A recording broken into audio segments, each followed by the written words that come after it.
Welcome back to Collectability. Today we are thrilled to present to you a massive silver up-down chronometer that was made in 1911 and sold in 1915. These chronometers have quite the interesting story behind them and are coveted today by many, many collectors. First, in order to understand these watches, you have to understand the Geneva Observatory and the timing competitions. You see, these competitions were the Formula One of timekeeping. It was a way for companies to compete with each other, to have bragging rights, and to show with an impartial jury who was best when it came to timekeeping. And the regulators were the Formula One race car drivers of the day. These regulators were the individuals that took these watches to the next level and adjusted them in order to keep the best time possible. And they were kept very close, very happy for the various companies to keep their regulators loyal and to stay with them for many years. In this article from the 1940s, it describes the observatory competitions were often used for advertising purposes. It was a legitimate use since the firms participating in these competitions bear a heavy financial burden to enter them and to contribute to the maintenance of a group of highly skilled men, and in addition increase the renown of the Swiss watch industry. It is therefore only to be expected that the firms involved will sing loud of their successes. And indeed, Patek Philippe was a company that loved to brag about how well they did at these competitions. In this advertisement from 1923 that was in the Jeweler's Circular, you could see how they clearly stated their first, second, third prize wins. And these were used for marketing to some of their most important clients, including Henry Graves Jr., James Ward Packard, who would settle for nothing less than first prize. Now, once you competed in one of these, when a watch was in one of these competitions, in Geneva specifically, they'd be issued one of these observatory certificates, these massive extracts from the register that would tell the timekeeping and all the various all the various positions, and also with temperature compensation. To have one of these documents brought your watch to the next level.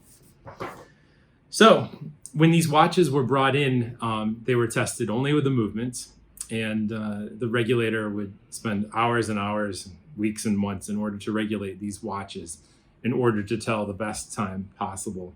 And today when we see one of these watches and we wind them up and you hear the ticking, you can only imagine what it was like during one of these competitions to listen to that sound with the best watches made of that era.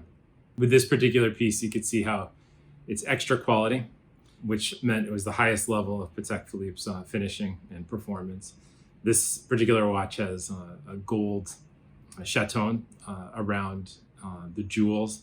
Also has a Guillaume balance, which was considered the best of the era. And the degree of finish and everything about this watch is top quality.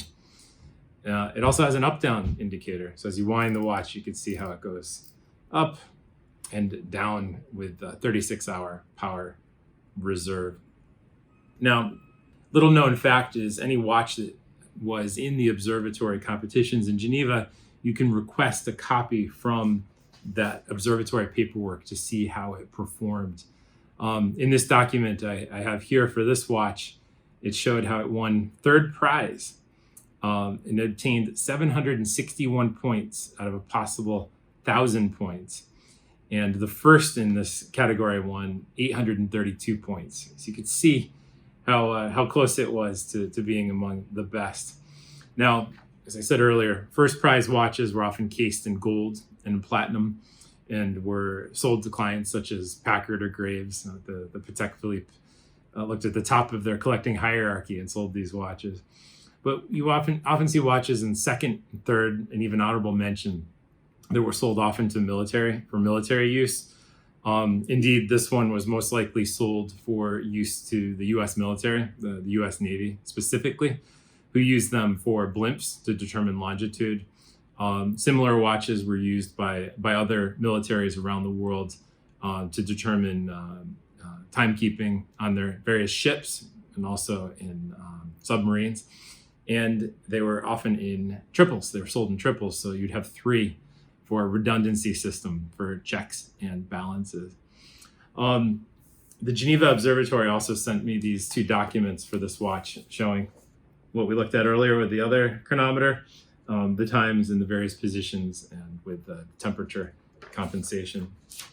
So all in all, with these chronometers, you're looking at the best of watchmaking from the early 20th century. Many of these were, as mentioned earlier, cased in silver cases, which were used for military use. You didn't need a gold case if this was going off to the Army or the Navy. They were just simple cases. It was all about timekeeping. It was the most cutting edge technology in the world. And to this day, these are collector's items for collectors who appreciate chronometry and the most accurate timepieces that were ever made before the dawn of the quartz revolution.